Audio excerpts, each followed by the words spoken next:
qalamdayin ko'chat bugun terak bo'ldi. Ko'ksimdagi dunyoga teng yurak bo'ldi. Qalamdayin ko'chat bugun terak bo'ldi. Ko'ksimdagi dunyoga teng yurak bo'ldi. Bugun onam sochlarida oq ko'rganda yig'lay desam bolaligim kerak bo'ldi.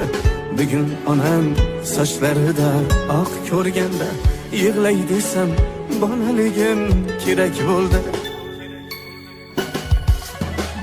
Olis ketdim ko'kka yetsin dedim kuyim, dunyolarda jaranglasin dedim kuyim.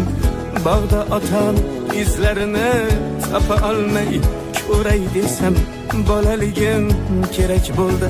Bog'da otam izlarini topa olmay ko'ray desam bolaligim kerak bo'ldi.